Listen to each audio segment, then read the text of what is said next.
Seigneur, nous te disons merci. Nous voulons te dire merci vraiment pour ce matin. Nous voulons te dire merci, merci infiniment. Merci pour tout. Tu as permis que nous soyons là ce matin.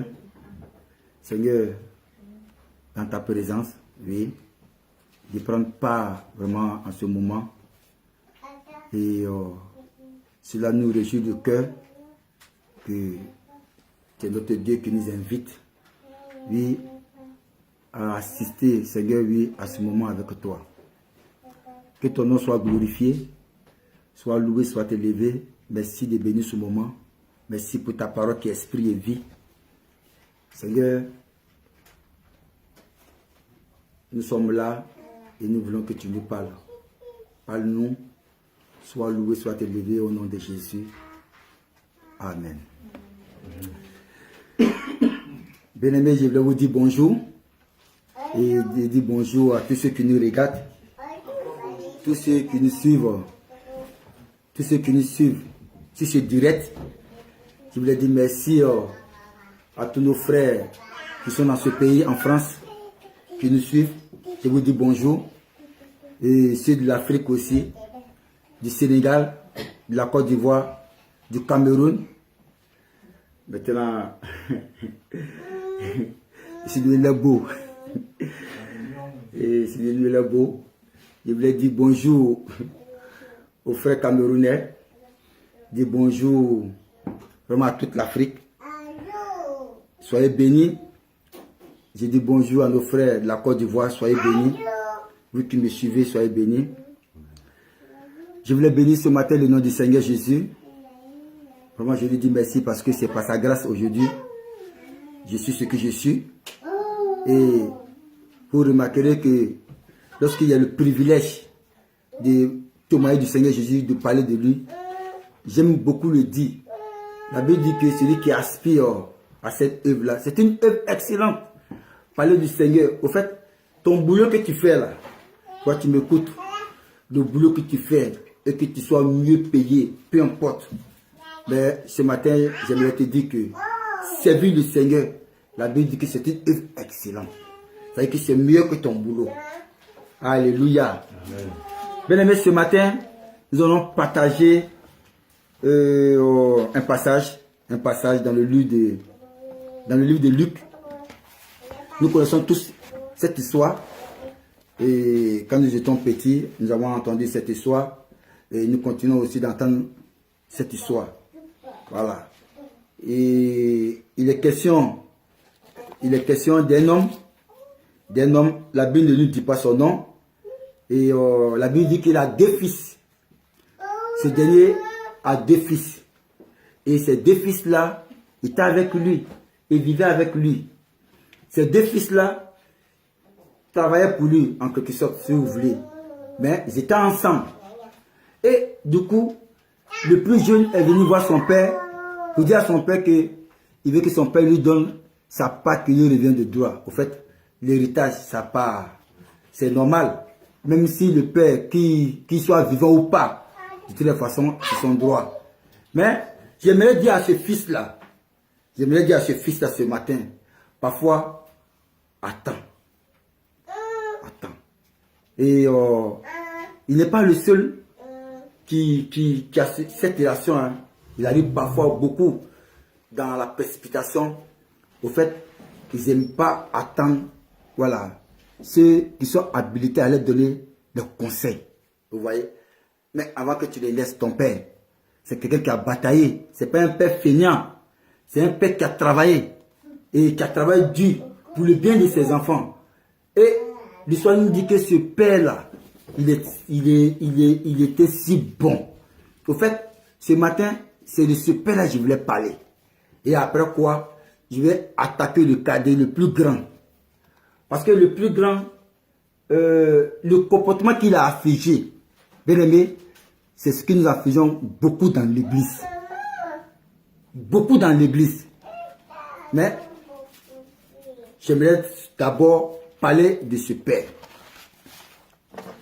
Regardez, un père si bon, un père si généreux. Bien aimé, c'est dans le livre de Luc. Luc 15, à partir du verset 11. Luc 15, verset 11. On va le lire pour mieux comprendre. Je ne veux pas qu'on dise que j'ai dit des bêtises. Voilà. Je lis la parole.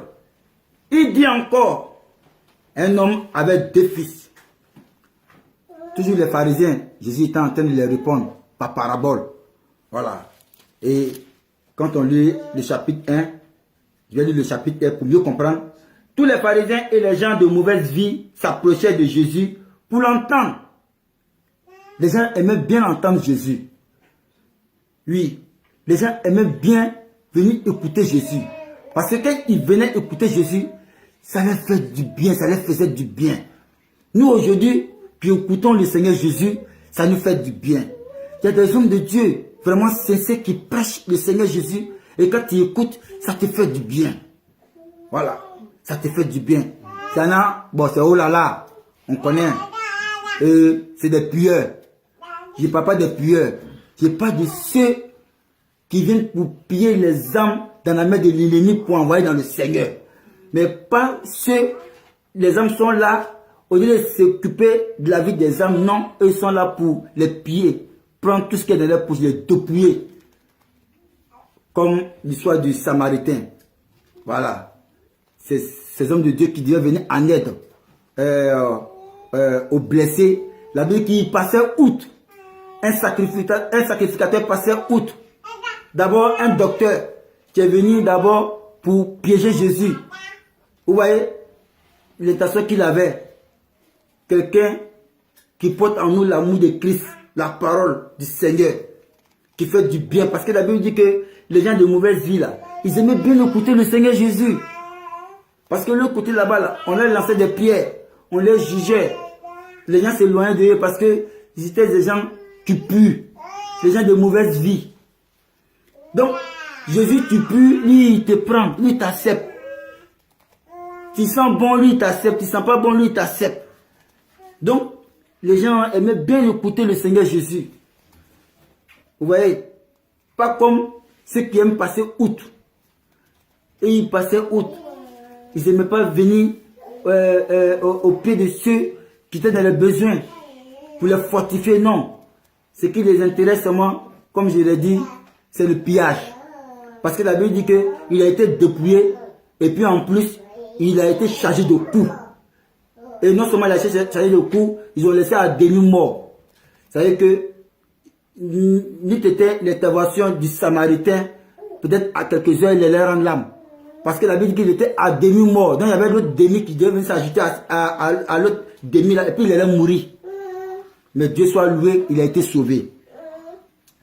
Donc je réponds à la lecture. Tous les publicains et les gens de mauvaise vie s'approchaient de Jésus pour l'entendre. Verset 2, Luc 15, verset 2. Et les pharisiens et les scribes murmuraient, disant, cet homme accueille des gens de mauvaise vie et mange avec eux. Mais il a dit cette parabole. Voilà. Donc, j'avais dit que Jésus répondait aux pharisiens là, hein, à des paraboles. Et je n'ai pas lu le verset 4, mais ce qui va nous intéresser, c'est le verset 11. Il dit encore, un homme avait 2 fils. Le plus jeune dit à son père, mon père, donne-moi la part des biens qui doit me revenir. Et le père leur partagea son bien. Comme je l'ai dit, pourquoi se presser? Pourquoi ce jeune était si pressé auprès d'un père si bon? Vous voyez, le père n'était pas un père qui était sévère. Il était un père qui était attentionné, qui voulait le bien de ses enfants. Ses enfants ne manquaient de rien. Parce que l'histoire nous dit que le fils, il a dit, mais mon père a des mercenaires. Ils ont le pain en abondance. Vous voyez, ils sont des mercenaires de son papa. Ils ont le pain en abondance chez eux à la maison. Donc, juste pour dire quoi? C'était des enfants qui ne manquaient de rien. Ils avaient tout à leur disposition. Mais pourquoi quitter un père si bon, un père si généreux, un père si intentionné pour le bien de ses enfants? Tu le quittes pourquoi? Tu vas où? Tu vas où? Pour l'héritage? Pour le bien de ce monde? Pour des choses qui sont périssables? C'est des choses, c'est vrai, que nous travaillons pour les avoir. Mais ça part. Ça part. Vous voyez? Donc, un père si bon, affectueux, qui n'est ni sévère, qui veut l'épanouissement de ses enfants, pourquoi se presser pour quitter ce père? On est nombreux. Aujourd'hui, on va aller chercher le bonheur ailleurs, alors que le bonheur est dans le Seigneur, à côté de nous. Mais on laisse ça, et puis on va aller chercher le bonheur ailleurs. Verset 13. Peu de jours après, le plus jeune fils, ayant tout ramassé, partit pour un pays éloigné, où il dissipa son bien en vivant dans la débauche. Vous voyez, il n'est pas allé fructifier son bien par d'autres activités. Aller créer une activité, faire prospérer ça, devenir riche comme son père. Mais la Bible dit qu'il allait vivre dans la débauche. Il allait vivre dans la débauche. Vous voyez, le monde que nous voyons aujourd'hui, le monde que aujourd'hui, bien aimé, nous qui sommes encore en vie, qui faisons partie de ce monde-là, sachez que ce monde-là est un piège. Il y a beaucoup de pièges. Il va rencontrer ce qu'on appelle la famine. Parce que le diable, il miroite ces choses-là, mais les conséquences qui sont là, il les cache et il te laisse tomber dans le piège. Et quand tu tombes dans le piège, en toute sincérité, il faut vraiment la grâce de Dieu pour pouvoir sortir de là. Parce que si ce n'est pas la grâce de Dieu, pour que tu puisses sortir de là, c'est tout un problème. Donc la Bible dit que le jeune, il va aller dépenser tout son argent et il va se trouver en difficulté. Bien aimé, pourquoi quitter un père si généreux?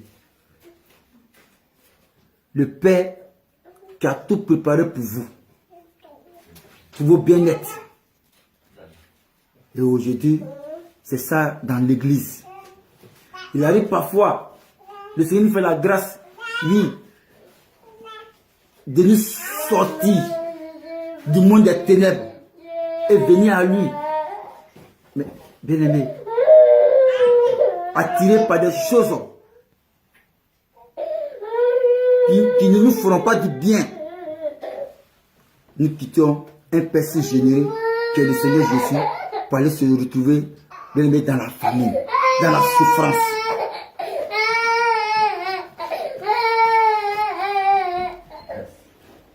Alléluia. Donc, bien aimé, voilà l'histoire d'un père qui avait deux fils. Comme je l'ai dit, que je vais parler du comportement qu'a eu l'aîné.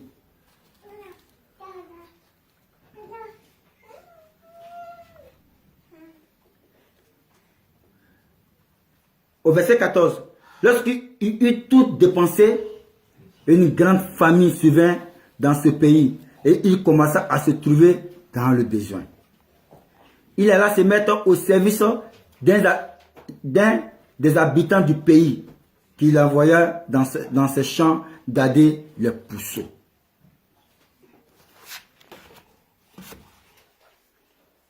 La Bible dit qu'il s'est retrouvé dans les besoins. Il n'avait plus rien. Mais ce qui est intéressant dans cette histoire, au fait, le jeune homme, le jeune qui a demandé sa part d'héritage, sa part qui lui revient de droit, va poser un acte vraiment de repentance sincère. Vous voyez, un acte de repentance sincère.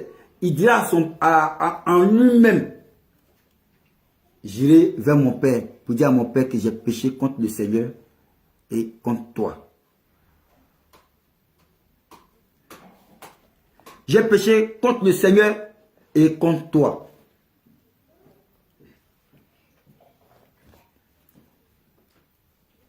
Il a dit à son père que j'ai péché contre le Seigneur et contre toi. Et voici que le Père si bon, si généreux, le Père si miséricorde a accueilli son fils dans ses bras. Et ce jour-là a organisé un grand festin, a organisé une fête.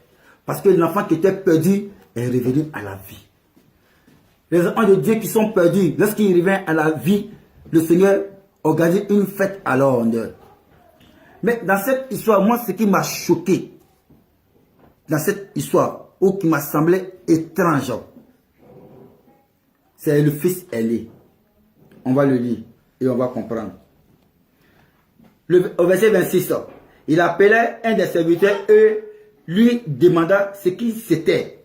C'est l'aîné qui appelle un des serviteurs et qui demande, mais quel est ce bruit qui est à la maison? Ce serviteur lui dit, ton frère est retourné parce qu'il l'a retrouvé en bonne santé. Ton père a tué le veau gras. Verset 28, il s'est mis en colère. La Bible dit que l'aîné s'est mis en colère. Mais l'aîné s'est mis en colère pourquoi? Donc l'aîné était un hypocrite. L'aîné n'avait pas le droit de se mettre en colère. Donc ça veut dire que l'aîné n'a jamais été sincère dans cette famille-là. Sauf cela, parfois, quand une situation arrive dans une famille, les cœurs sont exposés. C'est pareil aujourd'hui, dans la maison du Seigneur. Quand une situation...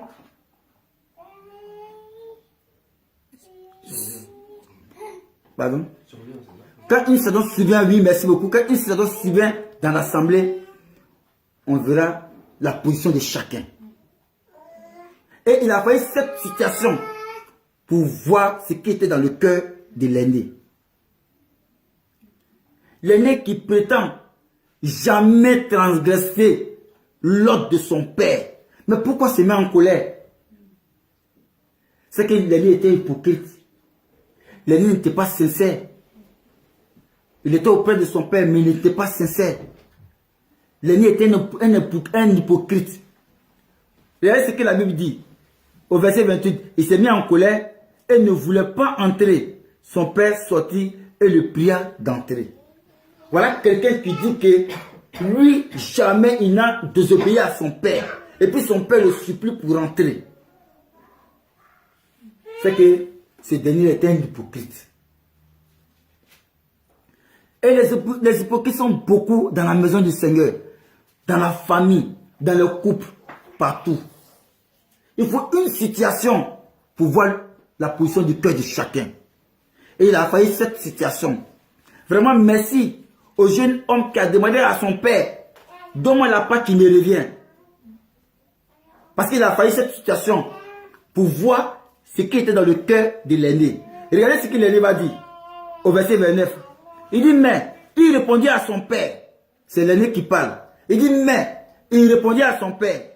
Voici, il y a tant d'années que je te sers sans avoir jamais transgressé tes ordres. Il n'a jamais transgressé ses ordres. Et jamais tu m'as donné un chevreau pour que je me réjouisse avec mes amis. Bien aimé, vous-même regardez, analysez, ça peut réfléchir, regardez. Donc ça veut dire que dans la maison du Seigneur, il y a des gens qui sont là, qui sont fidèles, qui viennent à l'église, qui nettoient l'église, qui fait part de leurs biens pour la maison du Seigneur, qui payent les dîmes, qui jeûnent et qui prient, qui n'ont jamais transgressé les lois du Seigneur. Mais regardez ce que la Bible dit. Je continue. Et quand ton fils est arrivé, celui qui a mangé ton bien avec des prostituées, c'est pour lui que tu as tué le veau. Regardez, il doit son frère de pécheur. C'est-à-dire qu'ils sont assis dans l'église, c'est eux qui voient les autres comme des pécheurs. Pour une petite erreur, ils voient les autres comme des pécheurs. Donc eux, ils ne sont pas pécheurs. Je ne sais pas si on me comprend. Ils voient les autres, c'est-à-dire que automatiquement, il a dit à son père que celui-ci, celui-là, il a pris ton argent, il allait vivre avec les prostituées. Au fait, c'était un pharisien. Oh. Parce que c'est ce que les pharisiens ont dit à Jésus au verset 15. Il dit, tous les publicains et les gens de mauvaise vie s'approchaient de Jésus pour l'entendre. Et les pharisiens et les scribes murmuraient en disant, cet homme accueille des gens de mauvaise vie. Parce que les pharisiens là, les pharisiens et les scribes, pour eux, c'est les gens, le paradis est garanti. C'est-à-dire que les gens sont assis dans l'église parce qu'ils prient, parce qu'ils viennent vite, parce qu'ils paient la dîme, parce qu'ils ne font pas de ses biens pour l'avancement de l'œuvre de Dieu. Eux, le paradis est garanti. Ils sont sans péché. Parce que son frère a demandé seulement sa part, il a pris sa part, il allait avec, il a tout dilapidé automatiquement. C'est lui le pécheur. Mais bien aimé, quand nous lisons la suite de l'histoire, qui Jésus a justifié? Jésus a justifié le pécheur. Jésus a justifié le jeune qui a dit au départ, il est rentré en lui-même. Il dit, j'irai aller voir mon père. Je vais dire à mon père que j'ai péché contre le Seigneur et contre toi. Mais normalement, Jésus devait justifier l'aîné. Parce que l'aîné, il obéissait à tout. Mais comment quelqu'un qui obéit à tout, il est disqualifié? C'est qu'il n'a pas obéi à tout ça. C'est qu'il était un hypocrite. On va voir juste à côté, Luc 18. Alléluia. On va voir quelque chose. Et puis on va revenir dans notre passage. Luc 18, je vais lire le passage, Luc 18, à partir du verset 19.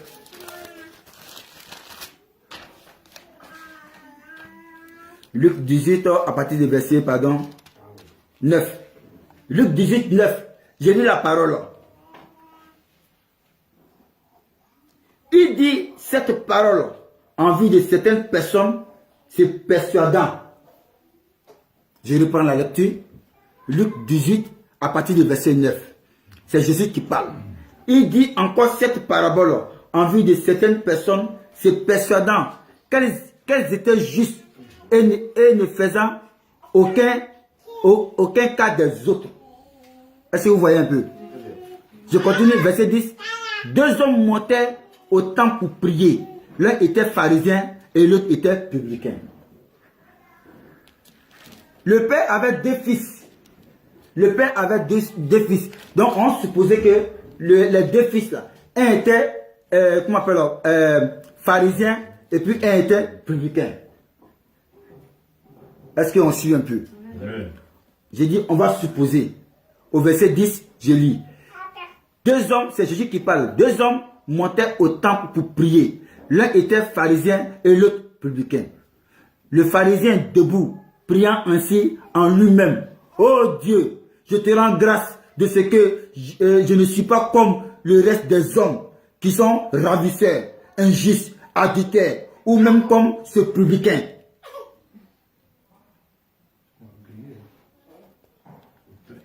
L'acte qu'il a posé là, c'est ce que l'aîné a posé.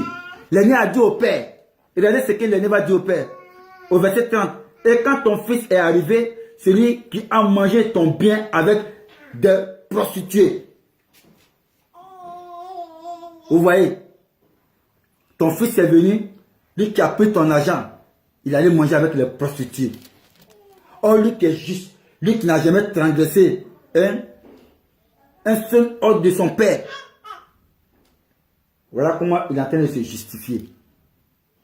Donc, dans la prière de Luc 18, verset 11, le pharisien debout, priant comme l'aîné, priant en disant en lui-même, ô Dieu, je te rends grâce de ce que je ne suis pas comme le reste des hommes, qui sont ravisseurs, injustes, adultères, ou même comme ce publicain. Au verset 12. le jeûne, voilà, je continue, c'est pas encore fini. Je jeûne 2 fois la semaine. Je donne ma dîme, je donne la dîme de tous mes revenus. Alléluia. Il dit, il jeûne 2 fois la semaine. Et il donne sa dîme de tous ses revenus. Au verset 13, on va écouter maintenant le publicain. Le publicain se tenant à distance, ne doit même pas lever les yeux au ciel. Mais il se frappa la poitrine en disant, oh Dieu, sois apaisé avec moi-même, qui suis un pécheur.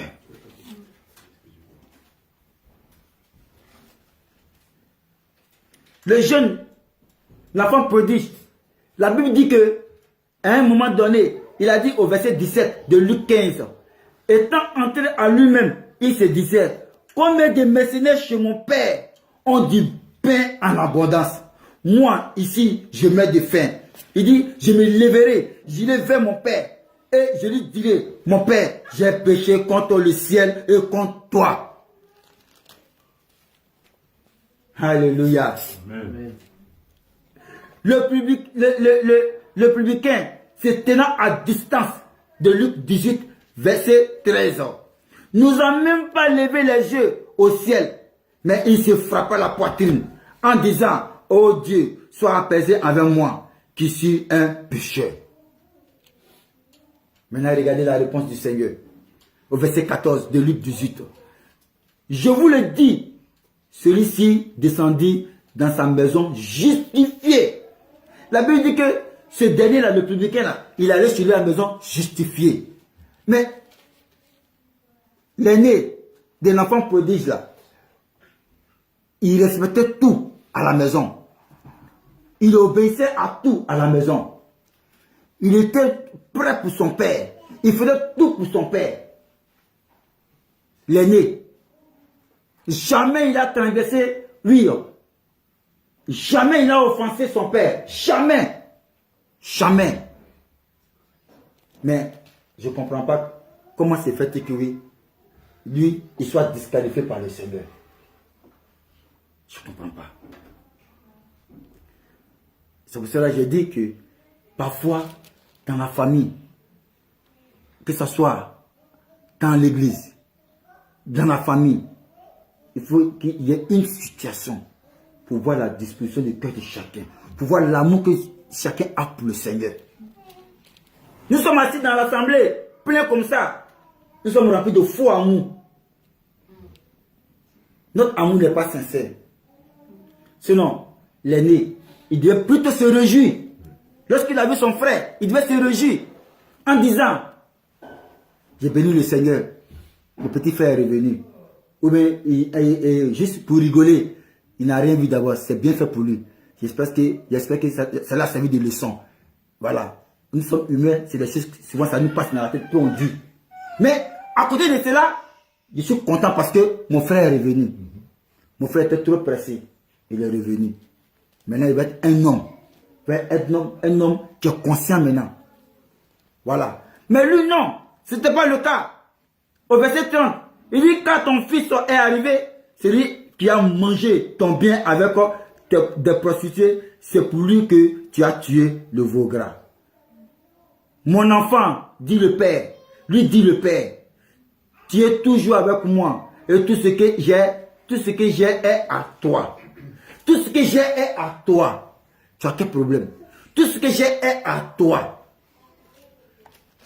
Il aurait dû demander, père, je prends un chevreau, j'ai mes amis qui sont là, je les invite, on va faire un petit show là, on va manger entre nous. Le père n'a pas refusé. Est-ce que le père va refuser? Le père n'a pas refusé. Ce qui appartient au père appartient au fils. L'autre n'était pas hypocrite. Il a demandé sincèrement sa part. Seulement qu'il allait faire des bêtises. Et on fait tous des bêtises. Nous tous nous faisons des bêtises. Nous tous nous faisons des bêtises. Tu vas aller prier, va prier. Ne dis pas Seigneur, oui, moi je suis juste. Moi je paie ma dîme. Mais Seigneur, pourquoi? Moi je paie ma dîme et puis ça m'arrive. Hein? Moi je viens à l'église, jamais je viens les bras ballants. Quand je viens à l'église, poche les remplis comme ça, puis je mets dans le panier. Et les frères qui sont là, je les viens en aide avec les sœurs. je viens en aide à toutes ces personnes-là. Et puis tu me fais des choses comme ça. Pourquoi, Seigneur? C'est un orgueilleux. Ces gens de personnes-là, elles sont orgueilleuses. Il n'est pas humble. Seigneur, je bénis ton nom de cette situation qui m'arrive. Tu veux te glorifier, glorifie toi, Seigneur. Je suis rien. Loin de moi. Cette fierté, cet orgueil-là, loin de moi. Oui, mais c'est comme ça. C'est comme ça. Parce qu'à la fin de compte, toutes ces richesses, on laisse son part. C'est pour ça qu'on doit vivre dans la grâce du Seigneur et dans sa crainte. Donc, l'aîné, il était dans la famille là. C'est quelqu'un qui n'était pas bien, qui n'était pas sincère. Parce que tu ne peux pas être dans la maison du Seigneur, dire que non, tu obéis au Seigneur, que tu aimes le Seigneur, et puis subitement, tu es en train de te justifier auprès du Seigneur. Mais laisse le Seigneur te justifier. Toi, tu es qui? Toi, tu es qui?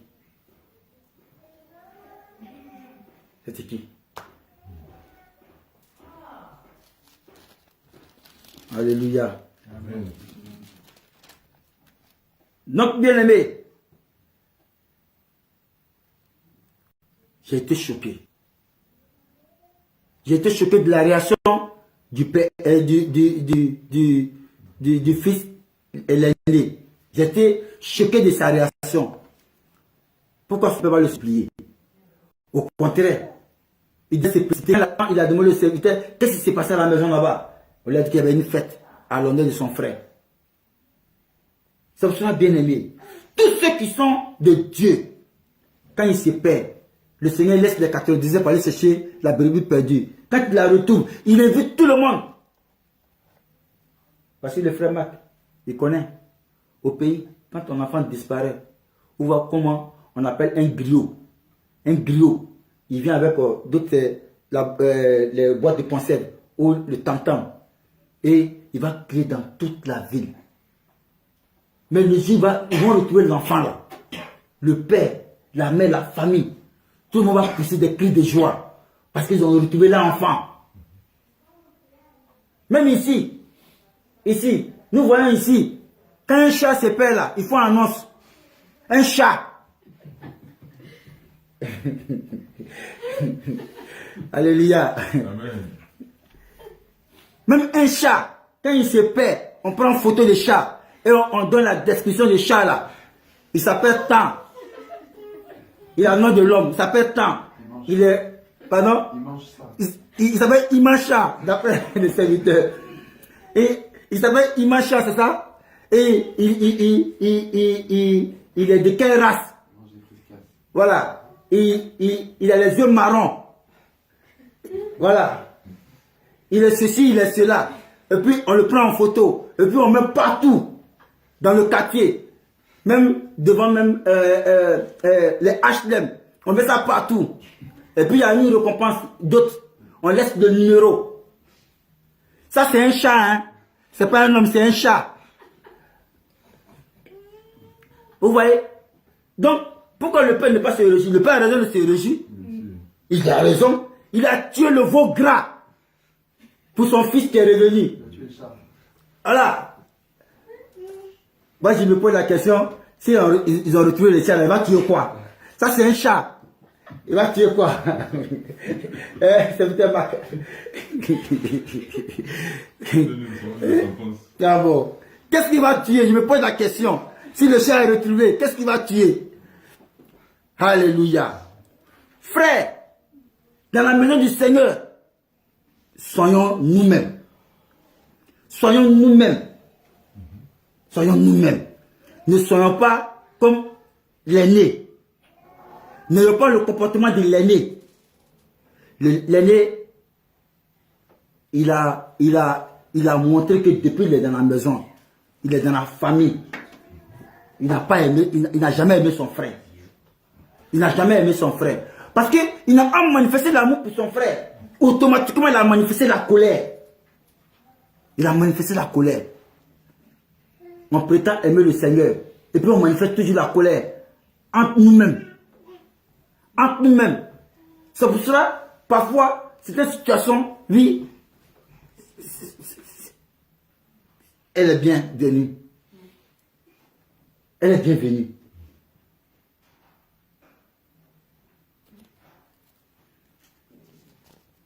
Alléluia. Amen. Bien-aimé, ce matin, je voulais t'interpeller. Ce matin, la parole nous interpelle nous tous. Même vous qui nous suivez en direct, la parole nous interpelle à nous tous. Quand on parle du Seigneur, on parle de l'amour du Seigneur. Soyons sincères.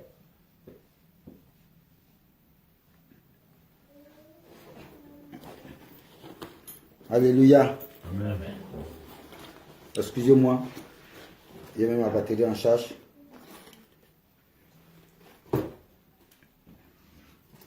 Merci beaucoup. Merci Seigneur. S'il te plaît, serviteur.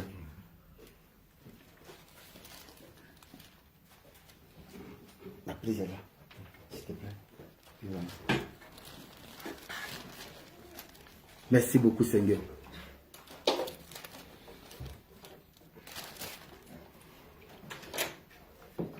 Je reviens dans le livre de Luc. Toujours dans le livre de Luc. Je reviens toujours dans le livre de Luc. Amen.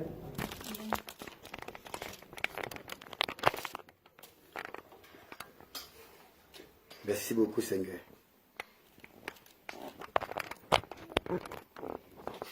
Je reprends la lecture au verset 17 de Luc. Étant entré en lui-même, il s'est dit, combien de mercenaires chez mon père ont du pain en abondance. Et moi, ici, je vais des faim. Je dirai, je me suis dit, d'être appelé ton fils. Il dit, je ne suis plus digne. Le 28. Pardon.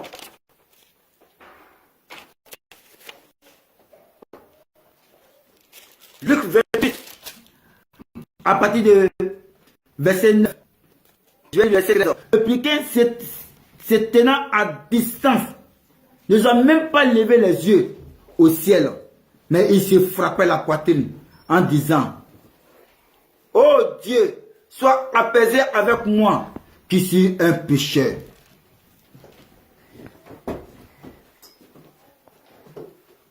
Luc 15, verset 17, l'enfant prodige, regardez sa prière. Étant entré en lui-même, il se dit, combien de mercenaires chez mon père ont du pain en abondance. Et moi ici, je mets de faim. Je me lèverai, j'irai vers mon père. Et je lui dirai, mon père, j'ai péché contre le ciel et contre toi. Je ne suis plus digne d'être appelé ton fils. Traite-moi comme l'un de tes serviteurs. Il dit à son père de le traiter comme l'un de ses serviteurs. De le traiter en un mot, comme on dit chez nous, le boy. Il dit, traite-moi comme ça. Parce que je ne suis pas digne. Je ne mérite pas ton pardon. Je ne mérite pas ton amour. Une repentance sincère. Nous sommes combien? Nous sommes combien dans la maison du Seigneur? Nous sommes combien en famille qui le faisons? Nous sommes combien? Nous sommes combien, frères? Un père si généreux, un père si attentionné. L'acte que l'enfant a posé, l'enfant l'a blessé. Mais le père a manifesté l'amour. Le père, tous les jours, il sort, il regarde de loin, dans l'espoir de voir son fils revenir à la maison.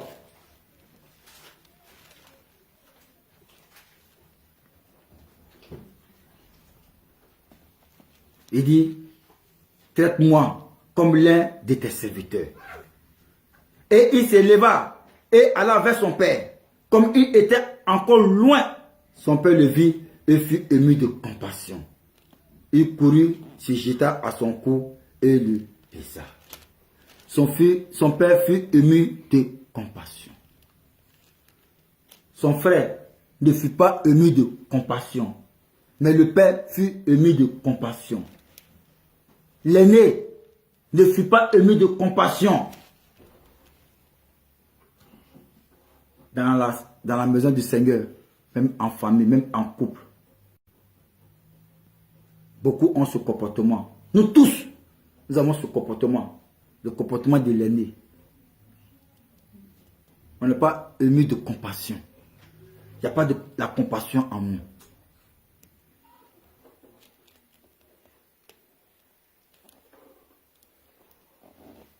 Le fils lui dit, mon père, j'ai péché contre le ciel et contre toi.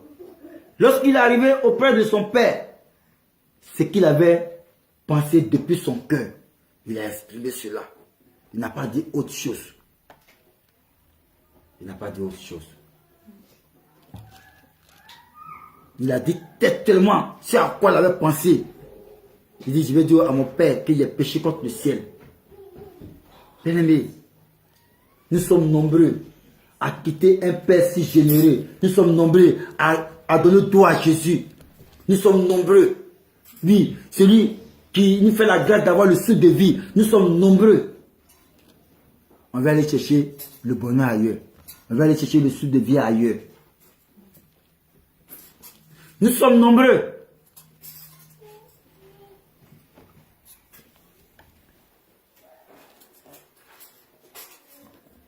Alléluia. Verset 22. Mais le Père dit à ses serviteurs, apportez vite la plus belle robe et la revêtez. Mettez-lui un agneau au doigt et des souliers aux pieds. Mettez-lui un agneau au doigt et des souliers aux pieds. Allez chercher la plus belle robe. Allez chercher la plus belle robe. Parce que c'est la joie. Parce que c'est la fête. Parce que celui qui était mort est revenu à la vie. Celui qui était mort est revenu à la vie. Allez chercher la plus belle robe. Amenez le veau gras. Tuez-le. Mangeons et réjouissons-nous. C'est tout. Mangeons et réjouissons-nous.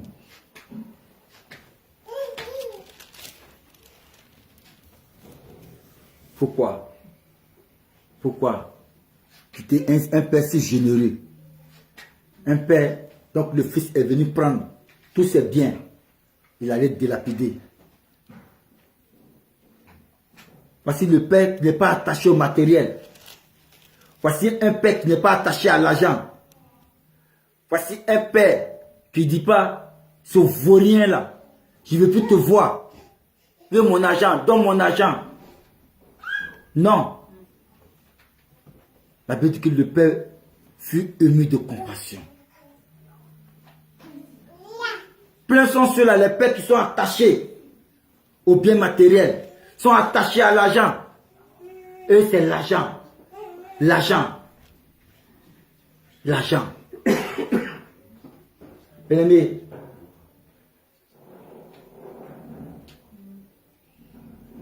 je pense que nous devons nous accrocher au Seigneur. Tu es un père plus que ce père. Tu es un père si généreux plus que ce père. Et ils ne sont pas le Seigneur Jésus. Ce père n'a pas refoulé son fils en lui disant, enfant de honte, enfant de maître. Non. La Bible dit, il fut ému de compassion. L'aîné ne fut pas ému de compassion. L'aîné a manifesté la colère. Or, pourtant, dans la même maison, dans la même assemblée, dans la même église, là où vous fréquentez,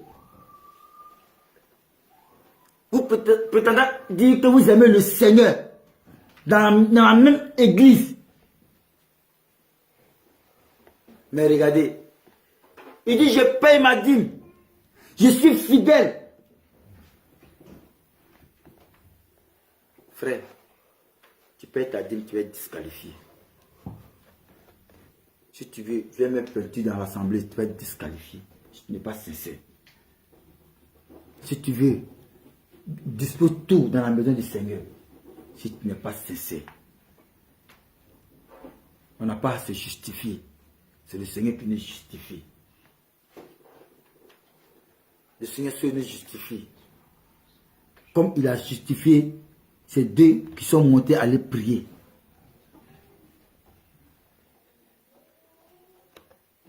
Bien-aimés, ce matin, voici le message que le Seigneur avait voulu qu'on partage. Voici le message que le Seigneur a voulu qu'on partage ce matin. Toi qui as entendu ce message, que le Seigneur te bénisse. Que le Seigneur fortifie chacun de nous. Et que le Seigneur nous aide à avoir en nous un cœur sincère.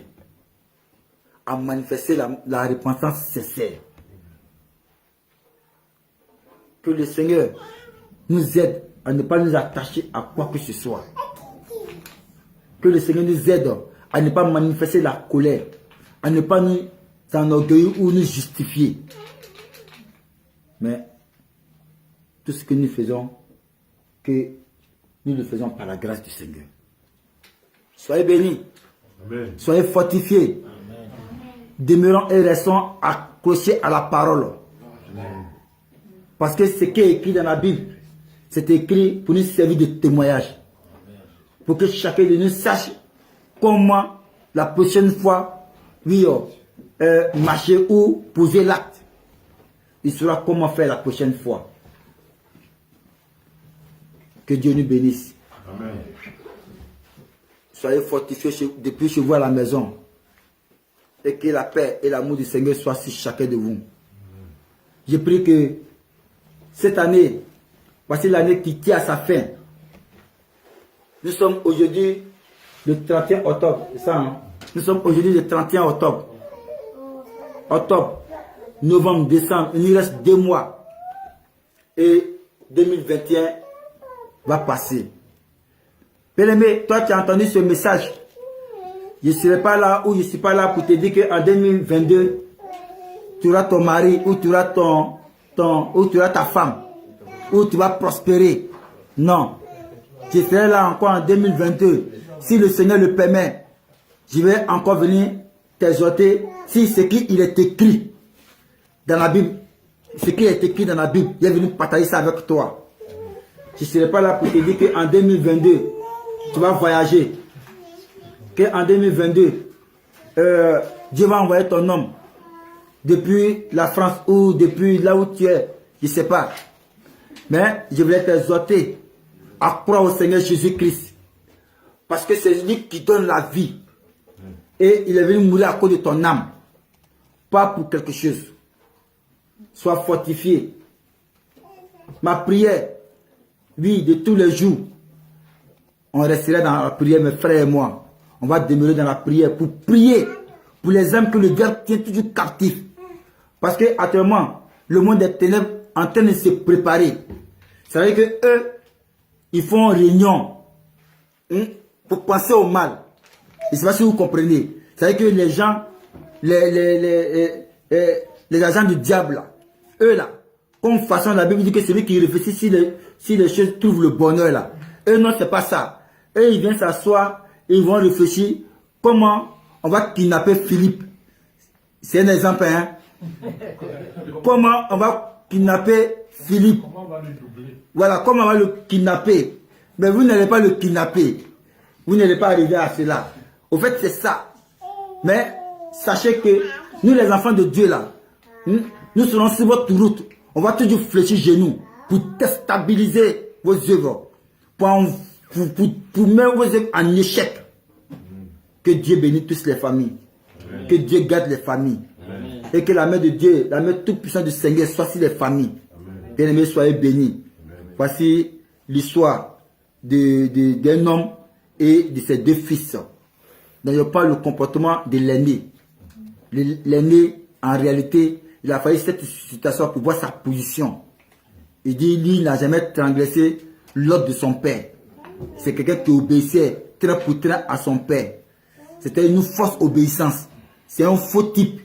Il avait le foie en mou en lui. Il n'était pas sincère. Ne soyons pas comme lui. Soyons comme l'enfant prodige. Certes, on a commis une erreur, mais la Bible dit qu'il est rentré en lui-même, comme le publicain. La Bible dit qu'il n'ose même pas lever les yeux vers le Seigneur, parce qu'il sait que lui-même là, il a une erreur. Pas comme le pharisien qui dit non, il gêne 2 fois dans la semaine, il paye sa dîme. Mais il a été disqualifié. Il a été disqualifié. Ça veut dire que le publicain a eu la vie sauve. Et le fils aîné aussi a eu la vie sauve. Parce que le fils aîné est revenu en lui-même et il s'est repenti. L'aîné ne s'est pas repenti. L'aîné est resté dans son raisonnement avec son père. Parce que jamais son père n'a permis qu'il prenne un chevreau pour manger avec ses amis. Ah bon? Pour manger avec tes amis là. C'est ça qui va te mettre en colère contre ton frère qui était moi qui est revenu. C'est que tu n'as rien compris. Tu n'as rien compris. Alléluia. Amen. Gloire à Dieu. Amen. Merci Seigneur. Je voulais te dire merci Seigneur. Je voulais te dire merci pour tout. Merci. Que toutes les familles, Seigneur, ce matin, je les remets entre tes mains. Oui. Je prie et ma prière. S'il y a eu une situation quelconque ou quelque chose s'est passé dans les familles qui va envoyer la division, Seigneur, je prie que tu viennes et que tu sois stabilisé par ta grâce. Merci pour chaque enfant. Merci pour tous nos frères et sœurs dans la foi. Merci pour les hommes de Dieu sincères. Merci encore pour ceux qui sont hésitants et qui pas encore, oui, pris l'engagement. Pris l'engagement. J'ai dit, Seigneur, je crois en toi, je veux que tu me baptises. Je veux prendre cet engagement-là. Je veux que, Seigneur, tu me baptises. Que je devienne une nouvelle personne. Sois béni, sois loué. Seigneur, merci pour tout. Au nom de Jésus. Amen. Amen.